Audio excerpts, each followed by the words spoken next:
The piece started off when someone asked me to find a way to work with scientists with joint research. And I started the project at the University of Oxford. What I was interested in was looking at scientific data and trying to make music out of it. I'm trying to find the secret music within the data, so that's why it's called secret resonance. And I began by looking for the kind of data that might be useful. Data which actually changes through time is more likely to be interesting to a musician. So I started off by choosing the supernova explosions. The light from supernova gradually changes over time, and I thought if I could map that into sound, that might make an interesting piece. So the first problem was how to map the light, because you can't hear a supernova, it's in space, there are no sound travels. How can you map the light spectra into sound? There was a second problem in that a supernova essentially is a huge bang which then very, very slowly dies away. Not very interesting musically. So I decided that towards the end of the piece I would introduce the spectra of the elements that it creates, again mapping the light spectra into sound.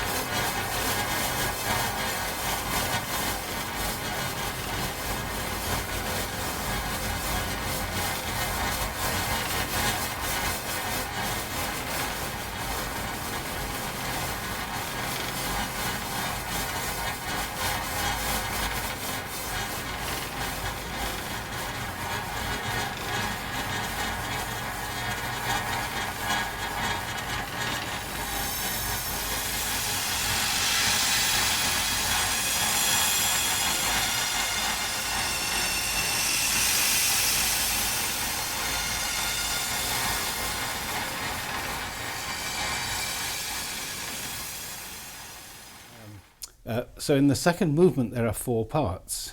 The first, seconds and last are based on something called the logistic equation, which maps the variation of population over time.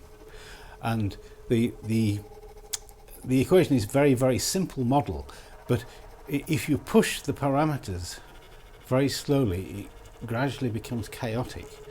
So what you hear in this material is melodic lines which stabilize to begin with. Then as we push forward in time, they begin to be chaotic. Then in the middle section, I mapped another process, which is the turbulence in a rotating fluid. So you have to imagine that you're surrounded by 2 glass cylinders, and the liquid is flowing between the cylinders. And to begin with, it flows smoothly. So you hear this fairly constant sound. And then at a certain point it breaks into these bands which rotate. They rotate opposite to each other. And so I wanted to map this banding. And then the bands start to do this. So the bands themselves change. And then finally the bands become turbulent. And ultimately the whole thing goes completely turbulent. So that central section tries to map that whole process into sound.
The last piece is completely different.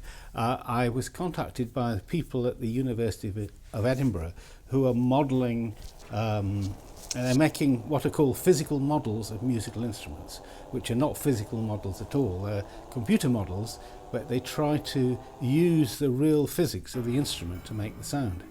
And I was very impressed by their synthesis of brass instruments. The really interesting thing about the model is you can push the limits. So you can have a trumpet that's 12 miles long, or 12 kilometres long, has 16 valves. You blow it with the pressure of a jet engine, anything you like.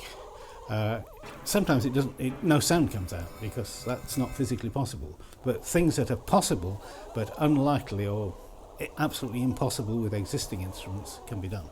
So I imagine this sort of orchestra of instruments on a faraway planet, celebrating our arrival in a sort of music that we wouldn't understand, and with instruments we'd never seen before.